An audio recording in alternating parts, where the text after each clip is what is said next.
nilang hanapin itong Moscow. So yung mga pang-side, Lancelot. Oh. Ganon na ganon.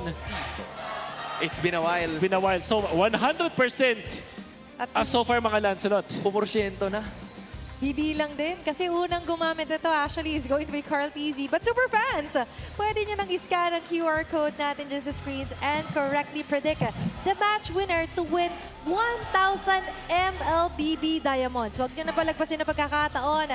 At dyan naman sa prediction natin, layag na layag. That's 93% here para sa Super Fam. I mean, Super Fam is there, pero hindi naman nagpatalo yung Minds. They came out here para suportahan ang Twisted Minds, hoping that they can continue what they've started in week number 4.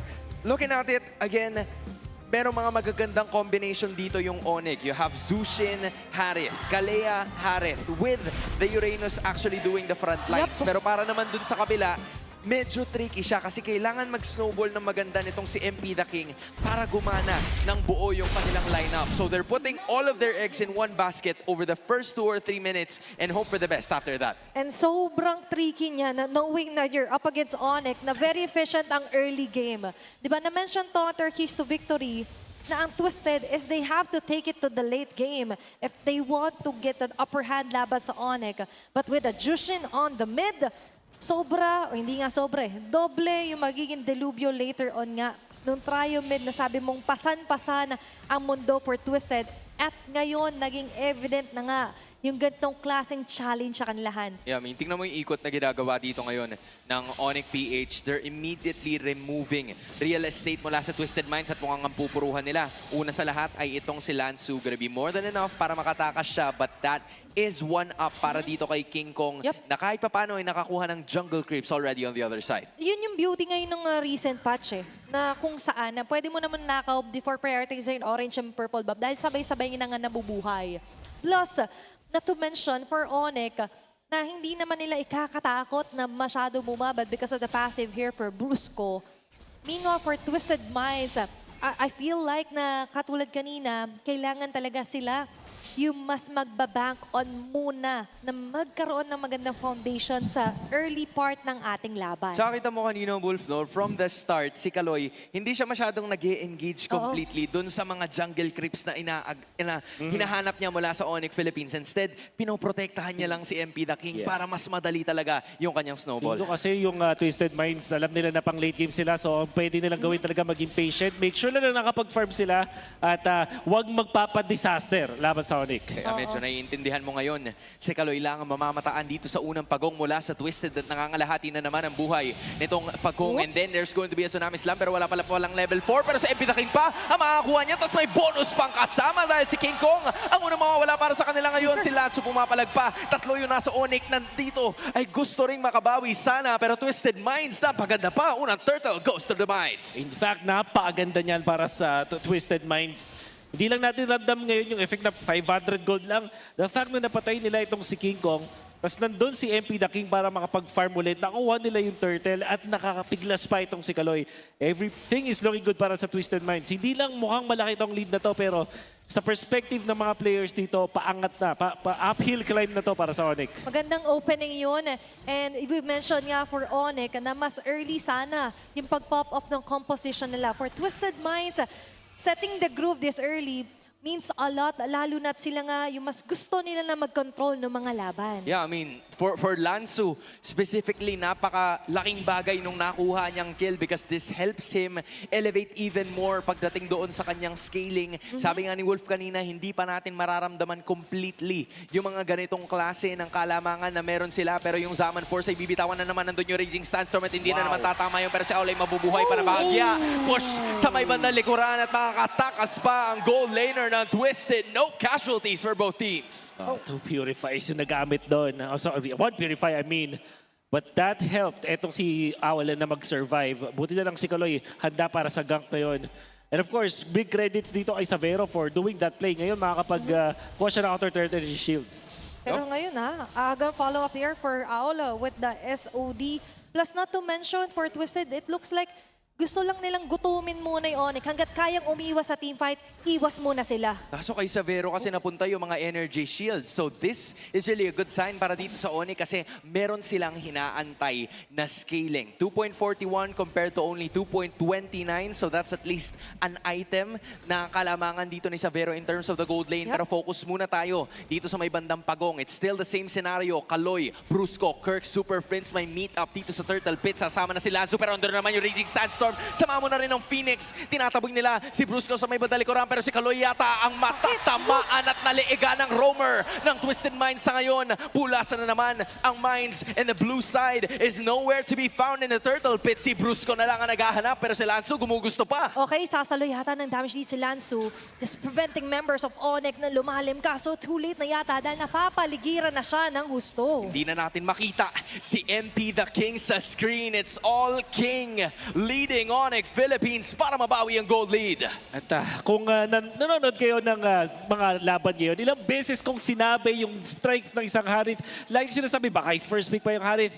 I think nakikita nyo na yung dahilan. Tignan nyo kung gaano kabilis matunaw yung humaharap sa Twisted Minds. Tol, medyo napapaligiran na. Lumaban na lang ito si Kaloy. Actually, may pagbalik na magagaling kay Lansu! It's gonna be a takedown mula sa side ng Twisted Minds. Pero mababawi naman nila si Owl, so it's Brusco para sa buhay ng gold laner ng Twisted, and ONIC is gonna be taking that win.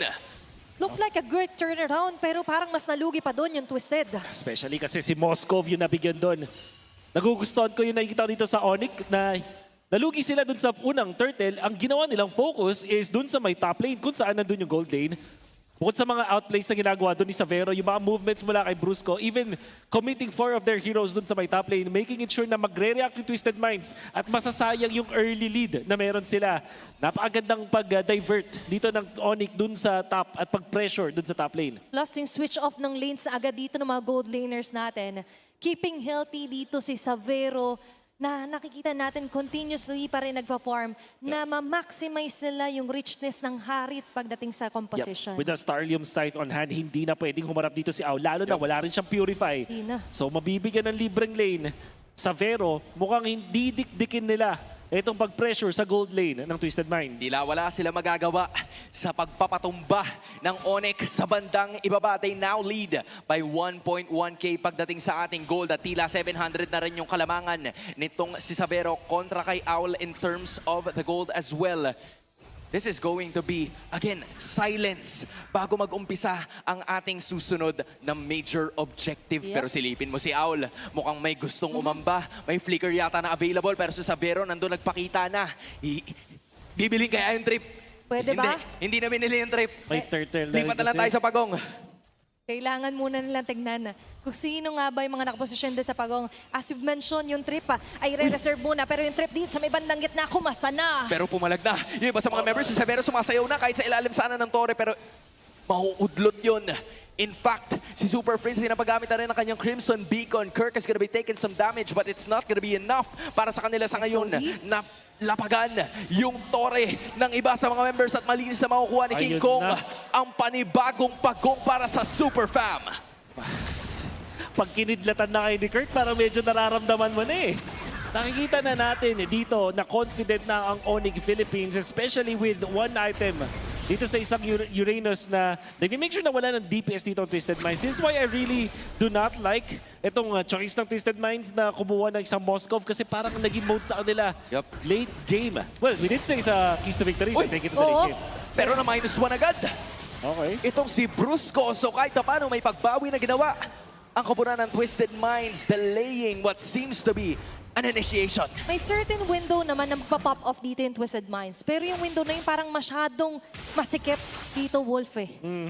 Kasi itong Twisted Minds, masikip sa ngayon, pero mamaya, manaramdaman naman natin na masakit talaga yung dakan nila damage. I mean, I'm not saying na lugi ang Twisted Minds. In fact, with all of their heroes, nagsiscale yan. Siguro ito na lang Khalid yung hindi, pero Zetian, Moskov, Harley, Alice, hindi lang sila nagsiscale when it comes to damage, pati yung pagiging makunat nandun na rin sa kanila.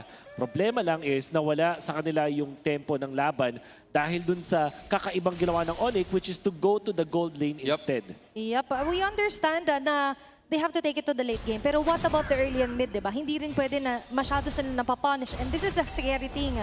nasabi nga natin, bumabalik sa dating identity yung ONIC Philippines na kaya nilang mambraso kahit early game pa lang, especially capitalizing na meron silang Jushin agad para kay Super Friends. Yeah, dito mo makikita yung linis ng early game na gustong i-execute ng ONIC nung umpisa pa lamang. Oo, sige, sabihin natin na nakuhanan sila ng pagong pero unti-unti naman nilang nabawi yun sa pagkuha ng susunod na dalawa. Gusto sana nilang pabagsakin yung Torres sa may bandang itaas but ONIC will fail to do just that. Kaloy anticipating na nandun yung iba sa mga members ng ONIC Philippines, so they will back away. Transition na lang ang ating dalawang teams dun sa pinakaunang Lord. Actually, kung titignan natin yung kill score, that's 3-2. Lamang pa nga ng isang Twisted Minds. Pero kung macro side of things kasi yung pag-usapan, it looks like ONIC still managed to get a hold ng mapa natin. Lalong-lalo na kung makikita mo, abante yung mga members ng ONIC. So, nakakakuha sila ng mga green cubs din over Twisted Minds. Yeah. They will try to push up top or at least pressure lang kasi yun naman yung long lane ngayon with the Lord into this bottom side of the map. Hindi kasi nasasabi na pwede makapati Twisted Minds, hindi sila sinusubo ng ONIC kasi overtime nakakapag-farm up din na mabuti dito. Sila Savero and right on cue dito natin makikita kung kamusta na ba yung magiging damage as we take a closer look dito sa kanila magiging posisyon sa paunang Lord ng laban. Those core items have already been achieved na tong si King Kong. And it's all ONIC Philippines except kay Lansu at Kaloy na gustong dumayo sa ngayon. Lagpas kalahati na ang buhay ng Lord. It's gonna be the rest of the members, even Sean, na magki-clear lang ng kanilang mga minion waves. Pero tila hindi na nila i-contesto or else meron naman na extra engage. Pero makukuha pa rin ni King Kong yan using the retribution. Palaga na naman na iba sa mga members. Crimson Beacon na ibibitawan na naman. Pero si Kaloy na ulay makakatakas pa. Hinahabol ba sila na iba sa mga members ng ONIC Philippines and Lansu? Actually, Kaloy is gonna be going down. And same goes for the others. Dahil maghahabol pa si King Kong. Phantom execution. Samahan mo pa yung iba. It's ONIC styling on Twisted. What a play coming out from ONIC. And most importantly mula dito kay King Kong, under duress, dun sa Lord fight, tinatamaan ng damage ng Lord at pati na rin syempre nung stun, nung allies, pero siya pa rin yung nanalo sa Retrian. Sabay pinirmahan pa nga dito, etong si Owl na hindi man lang nakapag-purify whatsoever. At this point in the game, the power spike really is on ONIC side. Nakita naman natin kung paano nila pinanghahawakan din yung mobility na meron dito si King Kong onto chasing down certain heroes sa Twisted Minds. Plus, na to mention na nakikita natin yung disiplina na meron sila. Hindi man sobrang kill on kill yung nakikita nating clashes, but it's more about the quality of the kills naman na nakuha nila against Twisted Minds. Now, the quality of the turret naman ang kanilang ima-maximize, trying to tore down the base turret here para sa Twisted. Malilinis pa nila yon. Hula sana ang ONIC. They got the energy shields. They were hoping na sana mabawasan na yung energy shields or actually the holy defense coming out from that. Pero hindi yun yung nangyari. So, it is ONIC still na meron pa rin hawak na halos 5,000 pagdating sa kanilang kalamangan at meron naman silang minion wave na dito sa may bandang gitna hoping that they could burst down this inhibitor. Pero hindi ganoon na magiging kaso. Depensa pa rin ng Twisted. Pangungulahan ito ni Lansu. Kaloy naman na nasa bandang gitna ay ganun din ang gagawin. Next up is bot lane. So again, wave management coming from Twisted Minds is there. Tatlo pa rin ang kanilang inhibitors. Wave management, but what about the player management laban sa ONIC? They do have, well, they don't have any choice. Kailangan nila dumepensa dito and to be fair, meron silang composition na magaling naman dumepensa. Ang ginawa ng ONIC is to go for a three-pronged attack at mukhang mapupush nila yung mid. Pupersa na nila yun. Kumbaga, hindi na sila kakatok pero Throne of Ruin nabibitawan na naman si Savero ang babagsak. What an initiation mula dito kay Lansu. At bigla na lang yata, ito na yung bintana para sana makabawi ang Twisted Minds sa laban na to at andun na naman yung engagement. Pero si Kaloy na naman to, si Lansu ay papalag but there is going to be the back away na kinakailangan ng Twisted breathing room para sa Minds. There we have it, an opening at si Savero pa yung napita sila of all people sa ONIC. And that's Lansu once again. Hindi pa siya tapos sa kanyang pag-init dito sa ating liga from week number 4. Nakita natin kung gano'ng ka-impactful si Lansu. Back-to-back games para sa Twisted Minds. This time, 2-0-1. Unti-unti nang nagiging problema and with that jump onto Savero na walang purify. Going in for the flicker. That will give the Twisted Minds a lot of time. Tol, pero si Owl, pinapunta ng todo. Pinoprotektahan ni Kaloy. Siya sana magiging bodyguard, pero nawala naman si Owl. It's gonna be a Throne of Ruin na nando, pero asan yung damage? Medyo nawawala, kaya papalagang ONIC Philippines with a 3.7k gold. Kirk sa Tutulong likod. na rin si Kirk. It's gonna be a 4v3. Andun naman si Kiko sa may padalikuran. Si MP the King, buhay pa rin.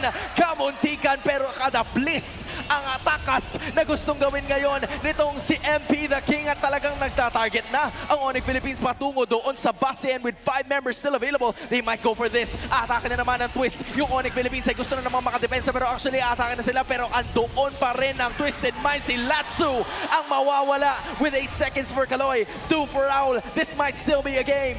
Grabe naman yung extended team fights, and ONIC Philippines really not letting their guard down doon, taking out 3 members of Twisted. And this is because of the play, the macro play mula dun sa ONIC Philippines. Kung paano nila dinaisect ulit yung mapa, and Jushin mula dito kay Super Friends. Isa sa mga priority na nagulat ako na ibinigay pa ng Twisted Mind sa ONIC Philippines. Nakakontra na nga sila at eto na siya. Guard! Guard! Guard! Nandiyan na siya. Guard, nandyan na siya. Ang Gising kidlat na. ni Kirk. Gising na po ang kidlat ni Kirk. Kinindata ng Twisted. Basag na rin ang ibaba. At ngayon, mas lalong mamamroblema ang Twisted Minds as ONIC slowly reaches their maximum here, na pwede nga nilang lalong mayari yung mga members na nag-aabang na makadepensa laban sa ONIC. Magmamarcha na yung Lord. Pauunahin muna ng ONIC Philippines si Kirk. Nandun sa may banda ilalim. Pero doon na naman yung Throne of Ruin. Pero isa lang ang tatamaan. Kahit nga yung Spear, hindi rin tinablan yung iba sa mga members ng ONIC Philippines. Si Brusco na naman na mag-engage. Tapos may mga pana na manggagaling dito kay Owl. Pero siya na may kagalusan. It's gonna be the rest of the members still holding on for dear life. Dahil buhay pa ang Twisted. Owl is actually gonna get the damage. Pero siya wala na naman. Winter Crown na ibibigay. It's gonna be a 4v1. It's gonna be a 2v1 naman ngayon. At si Kirk na nga nag-iisa. Walang makakapag-burst down sa kanya. Pero yung Twisted, humihinga pa. I will survive. And in the process, mga napaganda pa ang depensa dahil 4 ang kanilang matatanggal na miyembro ng Super Fam. Savero, nakita natin kung gaano katindi yung kanyang galawan doon. Especially because nung tinry ni Lansu na gumawa ulit ng flicker play, na ilagan niya with that flicker. We can see that through the replay. Reaction coming out from Savero after that one. Jump coming out from Lansu. Yun nga lang, yung damage ni Sean, hindi na pwedeng tiisin. Nakita din natin, itong si MP the King na ginawa yung best niya para pigilan itong pinaka-crucial na hero para sa ONIC. That Winter Crown play coming out from Savero was great. Yun nga lang, wala na siyang ultimate afterwards. So na-outplay pa niya doon si Owl. However, Twisted Minds bought some time, 2.7k. Papalapit sa kanilang power spike. Honestly, that would have been a completely different story kung sakaling nabuhay pa si Owl doon. Because that's gonna be a 3-4-1. May advantage pa sana yung Twisted, pero dahil sa ginawa ni Savero, magiging stalemate na naman, pero hindi pa rin. Dahil nga, wala na silang inhibitors na buhay. That's full of what-ifs sa naging ending clash doon. But ngayon, hindi na basta what-if kasi nangyayari na pa rin ang ONIC, even though they've got the upper hand, ay nararamdaman na nga nila na wait a minute, it's all about time for Twisted Minds. They're just stretching the game para mas lalo makapag-scale up yung 4 na meron silang hero. Ang nararamdaman natin dito yung pagiging makunat ni Lansu. Siyempre yung DPS ni Owl na hindi na rin basta-basta sa stage na to ng laban. At etong si Sean, tahimik lang. Pero napakaganda ng position na naman niya. At siya yung nagdi-deal din ng mga damage dito kontra sa ONIC. Ito lalong-lalo na with the item build, the Divine Glaive na tinapos ng isang lantern. Yep.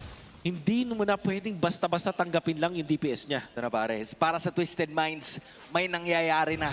Ando na yung damage output mula dun sa dalawang late game heroes na aasahan. Pero para sa ONIC naman, nangyari na eh. Basag na yung mga inhibitors. Kailangan naman muna nila tanggapin na they have to respect yung mga front runners here para sa Twisted Minds and ONIC Philippines. Even though they've got the best of the position dito sa Lord, kailangan muna nilang alamin kung saan nagtatago dito yung mga maaari maging plot twist ng Twisted Minds. At ang target nila, wala iba kundi si Super Freeze na mawawala na parang bula.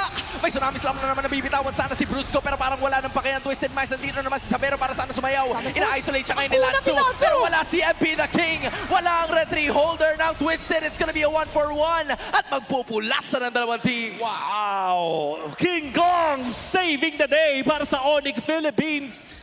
Disaster na sana with a great play coming out from Twisted Minds. I really like the idea dito na pinupuruan nila si Super Friends knowing na siya yung magiging problema para sa Twisted Minds.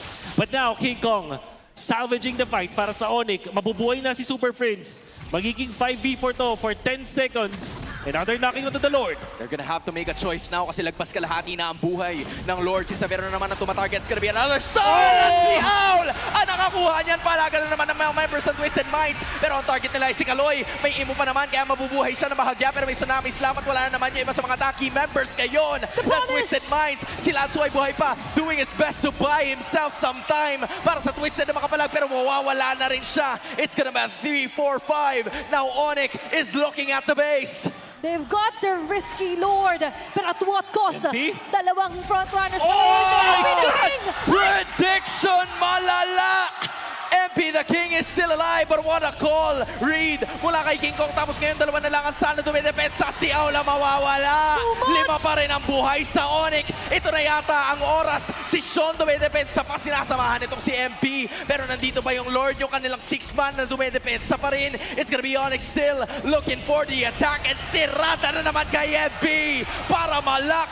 Time, game 1. It's ONIC Philippines regaining the upper hand sa mga clutch moves ng Twisted Minds. A Game 1 win sa ating pangalawang serya sa araw na ito. Yung sliders ng ONIC nag-broke eh. Nag-broke yung sliders. Superstar trigger for the Super Fam. Ang nakita natin mula sa ONIC Philippines, biglang nakahanap. Etong si King Kong ng opening, nakuha nila kill kay MP the King. And there was a Lord fight na si Savero naman.